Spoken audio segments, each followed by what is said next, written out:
We're recording this in virtual reality, 3D, 360. Hi.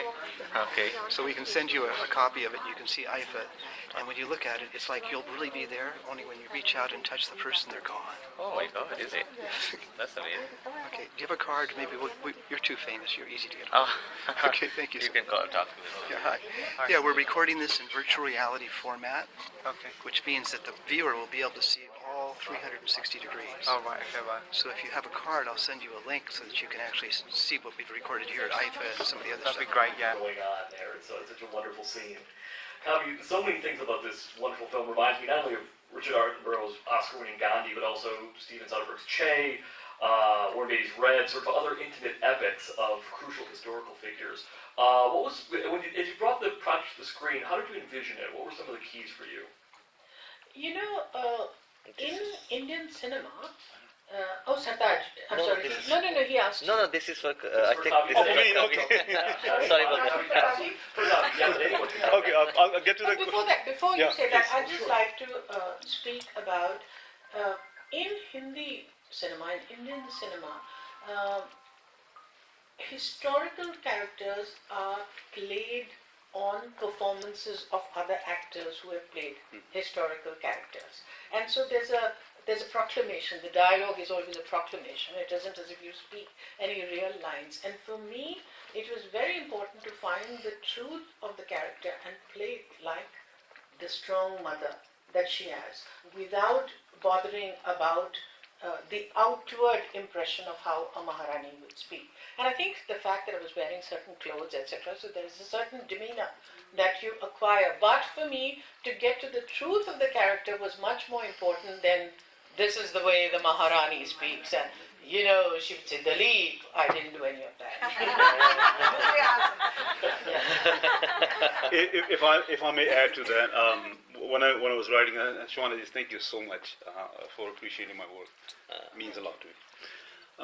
When I was writing this script, and what Shwana you just said about keeping it real, that's what I wanted to do. It's a historical film, and it's set in a certain time frame where people did sit, walk, and talk a little bit differently than as we do now, because our environment dictates how we behave. But I wanted to keep this real. I wanted to keep this very relatable, and I wrote the script like that. I had a lot of fun writing Rani Jinda's role and those words that Shawani mentioned earlier on. I had a tremendous amount of fun writing that. And then God came and blessed me and said, Shawanaji is going to play this role. And I really did. And what an amazing job. And now if you can get back to the question, I forgot what the question was. Kind of coming back to the idea of the keys to the film and how you envisioned it when you kind of came time to bring the Leap Singh story to the screen. Do you sort of see it unfolding? There's so much historical information there. Winnowing it down was kind of a crucial part, I'm sure, right? That was the most difficult task, keeping it to a manageable 2-hour film. We actually shot a lot of film. The actual shooting was much bigger than it is. Our first cut was 4 hours long. Oh God. And we do have a 4-part mini-series that will come later on. We shot at the same time, basically. That was my idea. The producers had no idea what I was doing.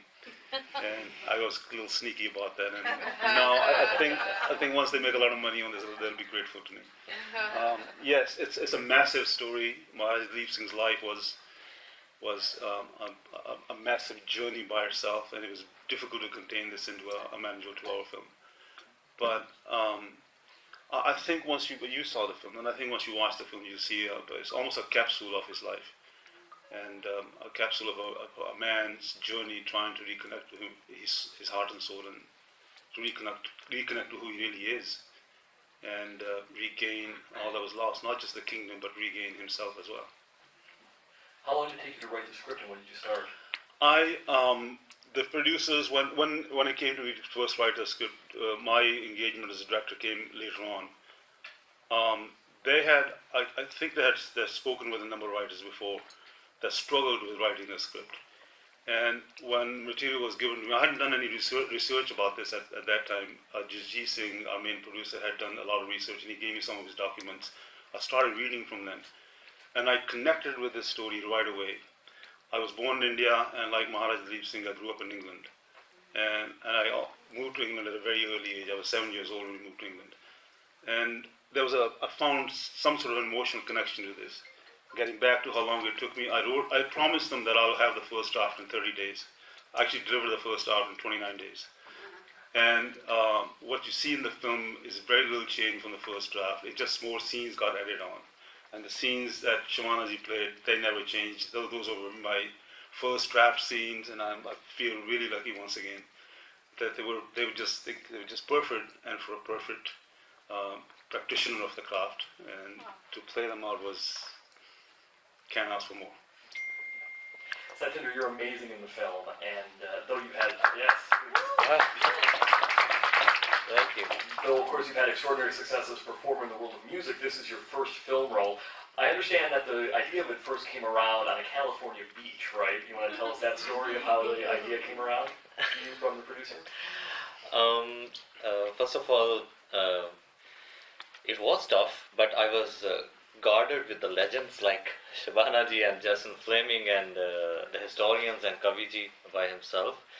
And this is my first venture as an actor, and I was so afraid of when it's offered to me, and I said, oh, okay, you have a great resemblance with the Maharaja, you know, the skin tone, eyes and height, everything is matching, you have to do this. And I said, oh my God, okay, definitely, but I am a non-actor, clearly. Because being a poet, you might have little shy, introvert and kind of. In front of camera, you're portraying someone very legendary personality of our culture, like the most iconic figure, I think, but the very hidden figure also. So, but I didn't think twice, honestly, and I said, okay, I will do that. I will just, screw my tours and shows and whatever, but this is the thing I have to do, and I gave my 1000%. I went to acting school also in Mumbai, and then came to shoot, and there was a, direct accent and acting coaches also on this set, but, Kavi sir and Shabanaji taught me a lot, like very minute things of the acting, like as Shabanaji said, we were doing the scene we were sitting like in front of table very closely, and when the camera, close to my eyes, and she said, just listen to me. Don't do acting. It will happen by itself if you listen to me clearly and, sincerely. So it happened, yeah. And it was, as you watch on the cinema or whatever we screened and premiered in many theaters and film festivals around the globe, and we are getting beautiful reviews. And as you said, I got an award as a debut actor. That's, oh my God.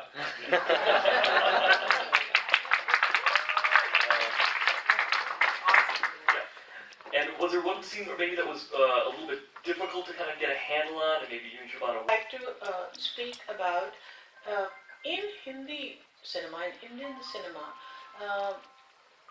historical characters are played on performances of other actors who have played historical characters.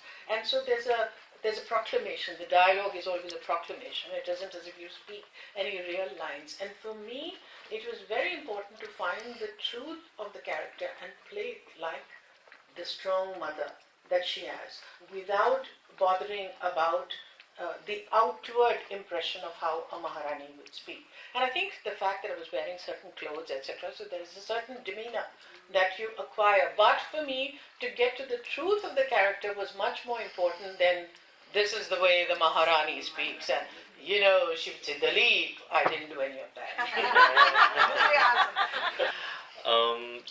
First of all, it was tough, but I was guarded with the legends like Shabanaji and Jason Fleming and the historians and Kaviji by himself.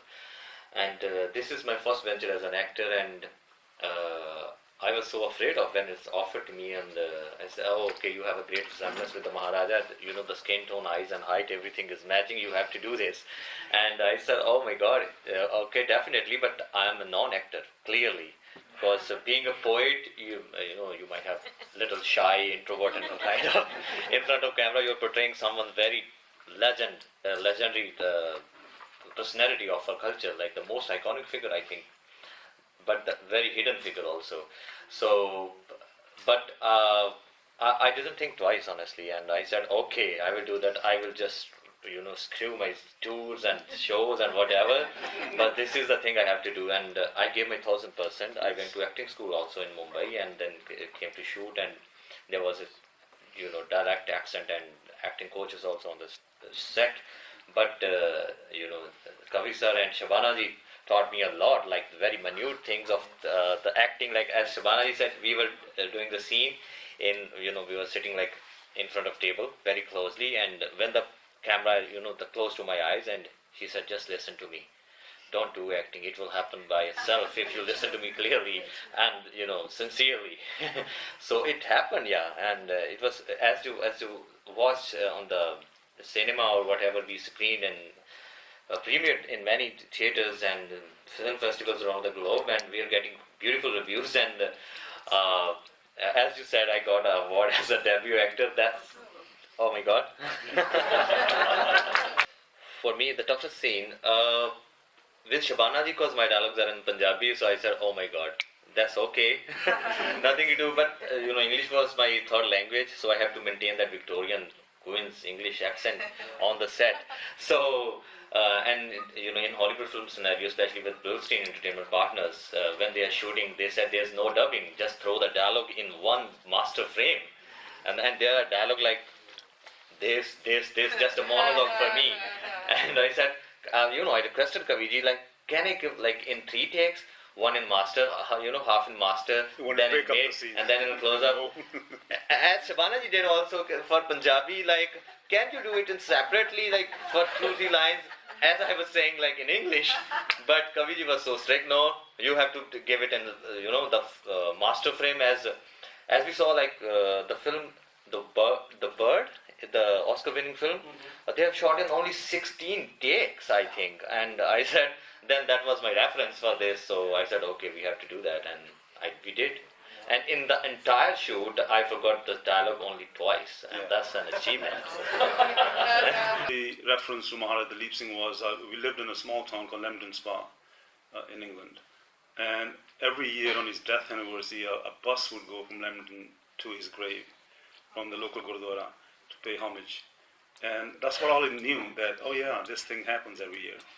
But beyond that, I had no idea what his life was all about. And having made this film, reading so much on him, opened my eyes and my heart and soul to a whole different world. The kingdom of Punjab, and I didn't know this much about this prior to this, was the most powerful kingdom in the world at the time. Most secular kingdom in the world at the time. We look for such a place now, and we won't find it. Literacy was 100%. Women, every woman in the kingdom could read and write. People had rights, like Samaji earlier on said, his ministers were of all faiths. Yeah, like Fakir Azizuddin.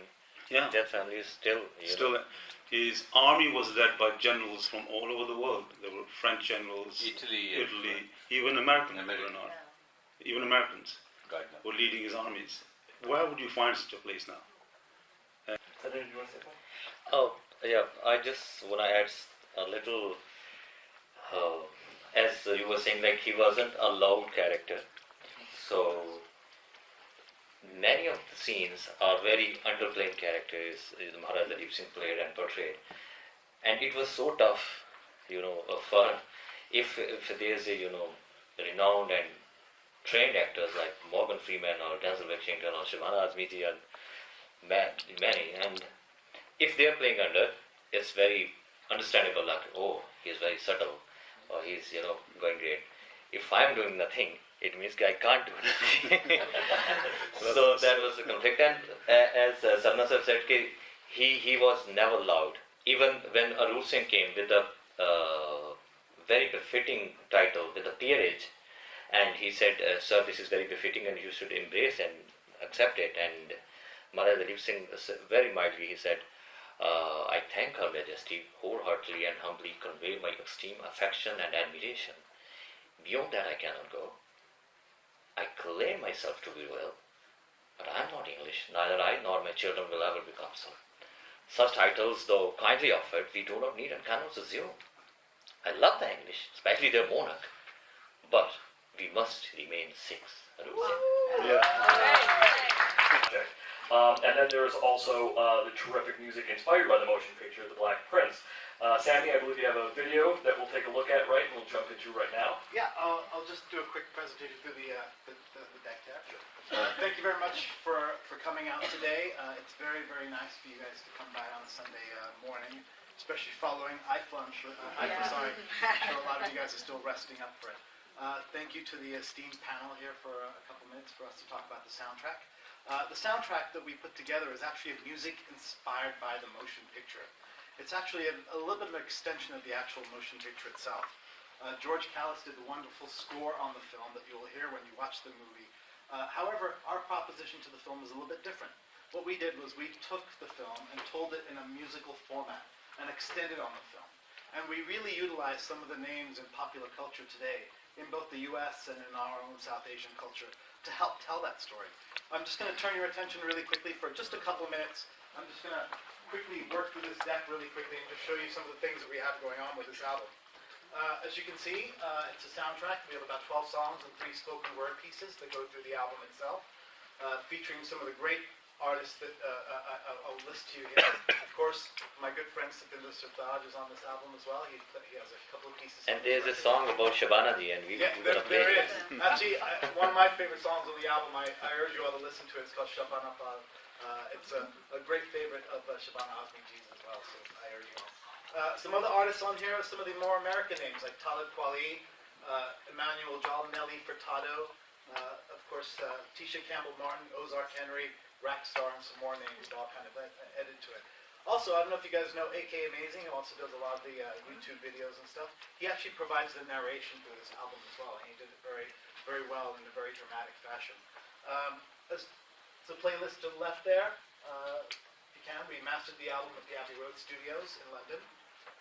And here are the artists here. Nelly Furtado, Tisha Campbell, Talib Kweli, AK Amazing, Rackstar, Ozark Henry, and some of the others there that you see that are really very diverse. And as you can tell by this diverse lineup, a lot of artists were, I had to communicate the story of the Maharaja to a lot of these artists, and there was a lot of interest from a lot of the artists in terms of the story, and they each of them chose different perspectives of the film to kind of write about or to kind of work with. With Talib Kweli, he's a very famous rapper, of course, as some of you guys might know, and he actually really sat down and did some extensive research on the Maharaja and put together an excellent 16-bar verse that really talks about the story and really goes into it. Obviously, first of all, I'm a poet, and I'm very proud of that, and people know me about my poetry because of, and that's my first love.